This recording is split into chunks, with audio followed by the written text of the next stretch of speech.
সুপ্রিয় দর্শক, সবাইকে শুভেচ্ছা। আজকে হঠাৎ করে জাতিসংঘের গুম বিষয়ক প্রতিনিধি সেনা প্রধানের সাথে সাক্ষাৎ করে, তেমনই একটা সংবাদ। হঠাৎ করে সেনাবাহিনী প্রধানের সাথে জাতিসংঘের গুম কমিশনের সাক্ষাৎ কি এবং কেন, এই বিষয়টা আমরা একটু বিস্তারিত জানব। তবে খবরটা একটু পড়ে নেই। সেনা প্রধানের সঙ্গে জাতিসংঘের গুম বিষয়ক প্রতিনিধি দলের সাথে সাক্ষাৎ। সেনাবাহিনী প্রধান জেনারেল ওয়াকারুজ্জামানের সঙ্গে সৌজন্য সাক্ষাৎ করেছেন জাতিসংঘের বলপূর্বক গুম বিষয়ক কার্যনির্বাহী দলের ভাইস চেয়ারম্যান গ্রেজিনা বারানোভাস্কার নেতৃত্বে একটি প্রতিনিধি দল।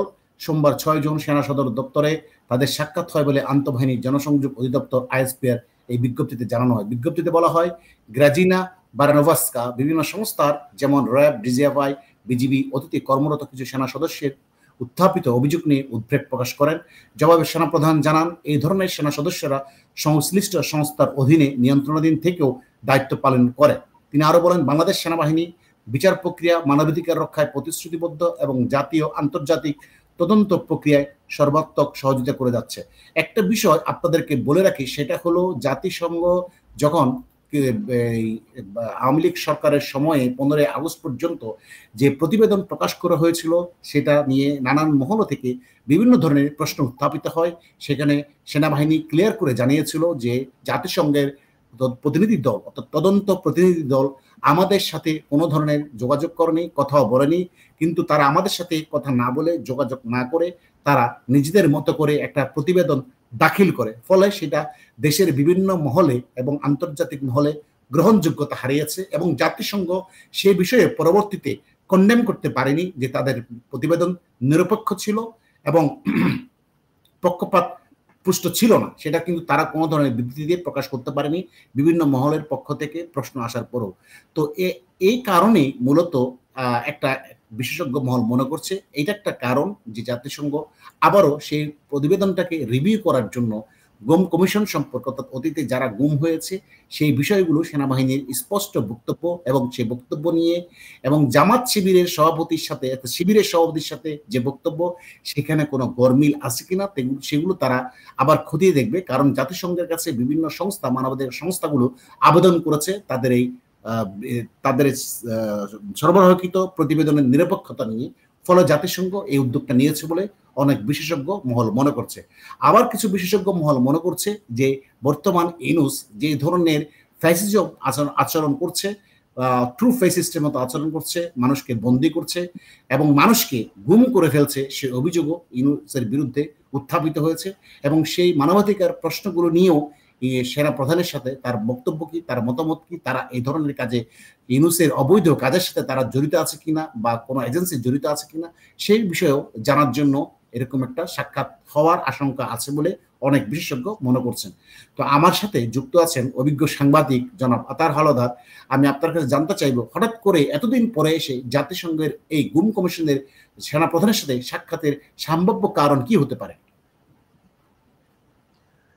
ধন্যবাদ আপনাকে। এটা একটা উসিলা যে গুম, মানে এর আগে 5ই আগস্টের ঘটনার সময় যে মানবাধিকার বা গণহত্যার কথা বলা হয়েছিল, আপনি দেখেছেন যে অলরেডি যে আন্তর্জাতিক ট্রাইব্যুনালে শেখ হাসিনা সহ যাদের বিরুদ্ধে মামলা চলছে, সেই মামলাটা কিন্তু গণহত্যা বলা হয়নি, বলা হয়েছে অনেক হত্যা, কিন্তু গণহত্যা বলা হয়নি, কারণ গণহত্যার ডেফিনেশনে এটা পড়ে না, 1 নম্বর।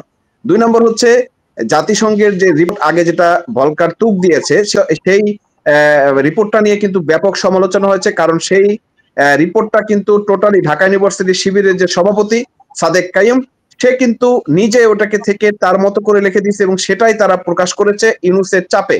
এবং সেইটা প্রকাশ হওয়ার পরে জাতিসংঘের মানবাধিকার কমিশন সারা বিশ্বে আরেকটা সমালোচনা সংযুক্ত করি, সেটা হলো শুধু শিবিরের সভাপতি নয়, এখানে উমামা ফাতেমা সহ এনসিপির সমন্বয়কদের সমন্বয় করে সে রিপোর্ট প্রতিবেদন প্রকাশ করা হয়েছিল। এখানে যারা ভিকটিম তাদের কোনো সাক্ষাৎকার, তাদের সাথে সাক্ষাৎ কোনো কিছুই নেওয়া হয়নি। মূলত ভলকার তুর্ক ইউনূসের দ্বারা প্রভাবিত হয়ে এই রিপোর্ট পক্ষপাতমূলক ভাবে প্রকাশ করা বলেন।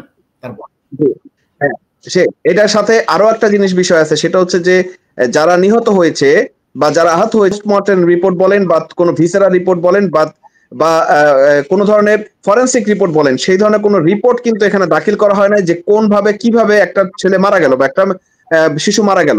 সেই রিপোর্টটা যদি না পাওয়াতে এই জাতিসংঘের যে আগের রিপোর্টটা সেটা কিন্তু টোটালি পরিপূর্ণ নয় এবং পক্ষপাতিত্বমূলক বলে সারা বিশ্বের যত মানবাধিকার সংস্থা আছে তারা কিন্তু এই বিষয়টা উল্লেখ করেছে এবং জাতিসংঘ ব্যাপক সমালোচনার মধ্যে পড়েছে এবং জাতিসংঘের সারা বিশ্বে বিভিন্ন দেশে গ্রহণযোগ্যতা নিয়ে প্রশ্ন উঠেছে।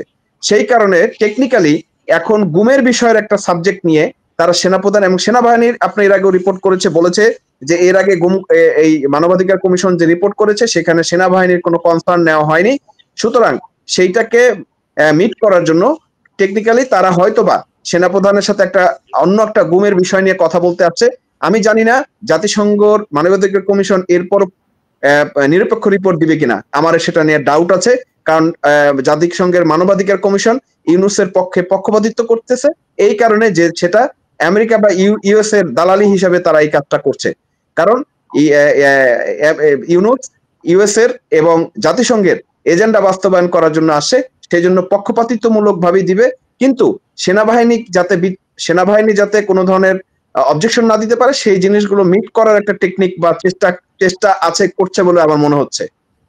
হ্যাঁ, অনেক বিশেষজ্ঞ এইটাকে একটা প্রায়োরিটি দিয়েছেন, 1 নাম্বার কারণ। 2 নাম্বার যে জাতিসংঘ হয়তো বা জাতিসংঘের সবাই তো আর কারাপ্টেড না, সেখানে কিছু হয়তো ভালো লোক আছে, তারা হয়তো ইউনুসের বিরুদ্ধে যে অভিযোগগুলো মানবাধিকার সংস্থাগুলো দিচ্ছে, আপনি জানেন 17টা মানবাধিকার সংস্থা ইউনুসকে চিঠি দিয়েছে, জাতিসংঘে চিঠি দিয়েছে যে ইউনুসের অবৈধ গুম খুনের বিরুদ্ধে তদন্ত করার জন্য।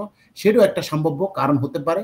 তবে আমরা অপেক্ষায় থাকবো সর্বশেষ প্রতিবেদন না পাওয়া পর্যন্ত। দেখা যাক প্রিয় দর্শক, আপনাদের সামনে কি নিয়ে হাজির হতে পারি। এখানে আরো একটা বিষয় আজাদ ভাই আসতে পারে, সেটা হচ্ছে আপনি জানেন এই যে আপনি 17টা সংস্থার কথা বলেছেন, এই 17টা সংস্থা কিন্তু এই ব্রিটেনের প্রধানমন্ত্রী প্লেন স্টারমারকে কিন্তু চিঠি দিয়েছে যাতে ইউনুসের সাথে দেখা না করে। এবং আপনি জানেন ওনাদের যে ডাউটি স্ট্রিট প্রতিষ্ঠান অলরেডি তারা বলেছে যে মানবাধিকার লঙ্ঘনকারীর জন্য ইউনুসের বিরুদ্ধে আন্তর্জাতিক আদালতে মামলা করবে এবং সেটা খুব এভিডেন্স তাদের কাছে আছে।